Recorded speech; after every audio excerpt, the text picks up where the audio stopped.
আজকের রেসিপি ট্যাংরা মাছ আলু দিয়ে তেল ঝাল। কড়াই গরম করে তেল দিয়ে সেই তেলটা গরম হলে আগে থেকে ধুয়ে নুন হলুদ মাখিয়ে রাখা ট্যাংরা মাছগুলো ভেজে তুলে রেখে দেব।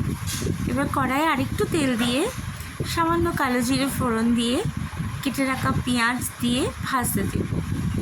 বেশ কিছুক্ষণ নেড়ে ছেড়ে পেঁয়াজগুলোকে মোটামুটি লাল লাল করে ভেজে নেব। এবার কেটে রাখা আলুগুলোও দিয়ে দেবো, দিয়ে একসাথে আলু পেঁয়াজ সুন্দর করে নেড়ে নেড়ে ভাজবো। বেশ কিছুক্ষণ ভাজার পর একটু আদা গ্রেট করে দিয়ে দেব আর আধখানা টমেটো কুচি করে দিয়ে দেবো।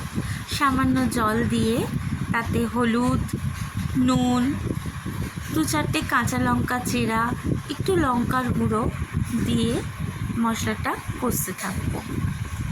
বেশ ভালো করে কষতে হবে। এই সময় মশলাটা কষতে কষতে মশলাটা জলটা শুকিয়ে আসবে, তেলটাও ছেড়ে দেবে।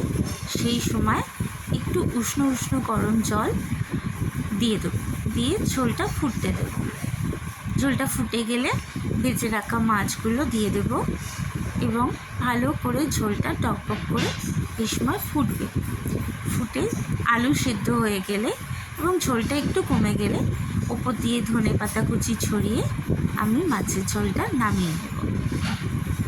ব্যাস হয়ে গেল আমার আলু দিয়ে পেঁয়াজ দিয়ে ট্যাংরা মাছের তেল ঝাল।